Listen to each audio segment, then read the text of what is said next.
რა მიზეზით შეიძლება შეგვიჩერდეს უვიზო მიმოსვლა ევროკავშირთან?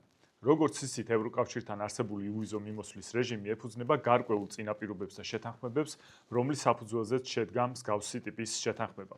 ევროკავშირის ევროკომისიამ სულ ახლახან გამოაქვეყნა შემაჯამებელი ანგარიში, სადაც ის მიმოიხილავს იმას, თუ რა ვითარებაა ამა თუ იმ ქვეყანაში, რომელთანაც ევროკავშირის უვიზო რეჟიმი გააჩნია. მიმოხილვაში საქართველოსთან ერთად საუბარია რამდენიმე ბალკანურ ქვეყანაზეც და აღნიშნულია ის პრობლემები, რომლებიც მათ შორის საერთოა საქართველოსთვის, სერბეთისთვის და ასე შემდეგ. თუმცა, ყველაზე კრიტიკული მიმოხილვაში მაინც საქართველოში არსებული ვითარებაა. უვიზო რეჟიმი თავის თავში გულისხმობდა ორი მთავარი კრიტერიუმის დაახლოებას.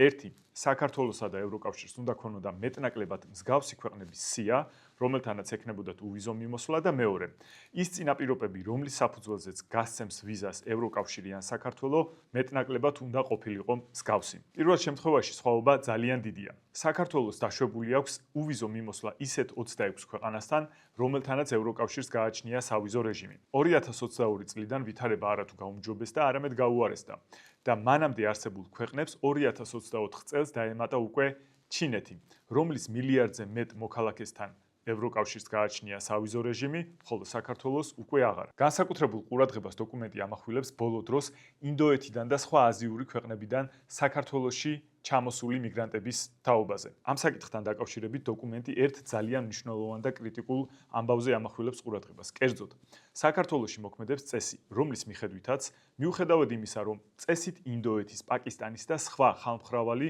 აზიური ქვეყნების მოქალაქეებს მოეთხოვებათ ვიზა საქართველოში შემოსასვლელად, ისევე როგორც ევროკავშირში, მათ შეუძლიათ თავი აარიდონ სავიზო რეჟიმს და უვიზოდ შემოვიდნენ ჩვენს ქვეყანაში იმ შემთხვევაში, თუ აქვთ ვიზა მიღებული მაგალითად საუდის არაბეთში, საამიროებში და სპარსეთის ყურის სხვა არაბულ ქვეყნებში. ეს ამბავი რამეს ხომ არ განიშნებთ?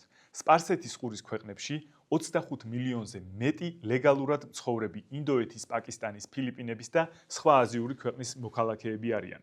მათი ძირითადი მიზეზი იქ ცხოვრების არის ის, რომ ისინი დასაქმებულები არიან დაბალკვალიფიციურ სამსახურებში, ძირითადად სამშენებლო სექტორში. საქართველოში დეველოპერულ სექტორში უკვე არსებობს მოთხოვნა დაბალანაზღაურებად უცხოელ მიგრანტებზე.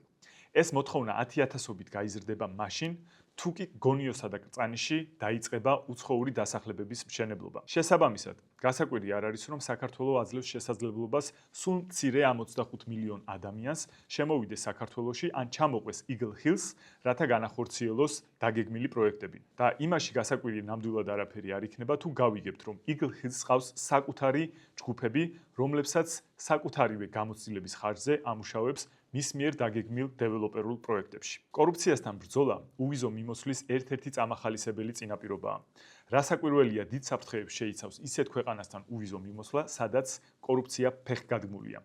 ჩვენ და სამწუხაროდ ევროკომისიის ამ დოკუმენტში საქართველომ ამ ხრივაც გამოიჩინა თავი, უпростоრად ქართულმა ოცნებამ. კერძოდ, დოკუმენტში აღნიშნულია, რომ ბოლო დროს კორუფციის მიმართულებით არათუ გაუმჯობესდა ვითარება, არამედ პირიქით გაუარესდა, რასაც თან ერთვის ანტიკორუფციული სააგენტოს გაუქმება. ეს დოკუმენტი მაშინ შეჯამდა, როდესაც ჯერ კიდევ ლილუაშვილი არ იყო დაკავებული. ადამიანი, რომლის დაწესებულებასაც აბარია, უცხო ქვეყნის მოქალაქეებზე ბინადრობის უფლების გაცემის მთავარი ბერკეტი. დოკუმენტში აღნიშნულია, რომ კორუფციული საფრთხეები ზრდის შესაძლებლობას ევროკავშირში ისეთი მოქალაქეების მოხვედრისა, რომლებიც წარმოადგენენ ამ ორგანიზაციის და მისი წევრი ქვეყნების უსაფრთხოებისთვის მნიშვნელოვან გამოწვევას. და აქ უკვე გადავდივართ რუსულ საფრთხეზე. დოკუმენტში ცალკე არის გამოყოფილი ის პარაგრაფი, რომელშიც აღნიშნულია, რომ 2022 წლის შემდეგ საქართველოში 160,000 მეტზე რუსეთის მოქალაქე შემოვიდა, რაც თავისთავად ზრდის საფრთხეს, რომელიც ევროკავშირს და ევროპულ ქვეყნებს რუსეთისგან მომავალი ჰიბრიდული ომის ფონზე უდგათ. რასაკვირველია, რუსეთის 160,000 მოქალაქე მუდმივად მცხოვრები საქართველოში მნიშვნელოვან საფრთხეს წარმოადგენს პირველ რიგში ჩვენი ქვეყნისთვის და შემდეგ ევროპისთვის და ევროკავშირისთვის. ეს იმ ფონზე, როდესაც ქართული ოცნების მაამებლური პოლიტიკის მიუხედავად 13 წლის განმავლობაში დეოკუპაციის მიმართულებით ერთი ნაბიჯით არ წაგვიწევია წინ. პირიქით, უკუსულა გვაქვს ამ მიმართულებითაც. ეს მაშინ, როდესაც მხოლოდ 2024 წელს 3,000-ზე მეტ უცხოეთის მოქალაქეს მიანიჭა საქართველოს მოქალაქეობა, რომელთაგან 2,000-ზე მეტი იყო რუსეთის მოქალაქე. ამ კონტექსტში ანგარიში კიდევ ერთ საინტერესო საკითხს უსვამს ხაზს. კერძოდ, საქართველოსა და სერბეთში მოქმედებს მოქალაქეობის მინიჭების გამარტივებული წესი, რომლის მიხედვითაც მთავრობა შეუძლია მოქალაქეობა მიანიჭოს ნებისმიერ ადამიანს, თუ კი ჩათვლის, რომ ეს ემსახურება ქვეყნის ინტერესებს.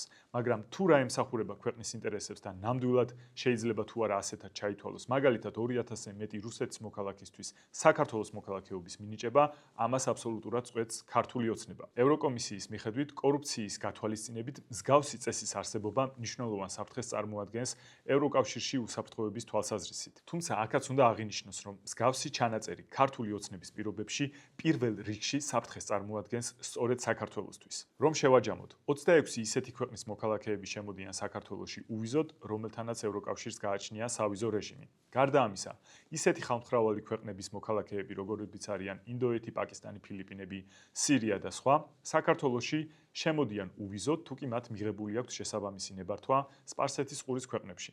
ასეთები კი ისევ შეგახსენებთ 25 მილიონზე მეტი ადამიანი არიან. ამასთან კორუფციული პრობლემები, რუსეთის მოქალაქეების მასშტაბური შემოდინება და ყველაფერი ერთად ქმნის საფრთხეს იმისა, რომ საქართველოს შეიძლება შეუჩერდეს უვიზო მიმოსვლა ევროკავშირთან. ის თუ რა სარგებლობა მოაქვს ევროკავშირის განვითარებულ ქვეყნებთან ჩვენს უვიზო მიმოსვლას, მაშინ როდესაც იქ ათასობით და 100.000-ობით საქართველოს მოქალაქე იმყოფება, ეს უკვე ცალკე საკითხია და ამას აღარ შევეხები.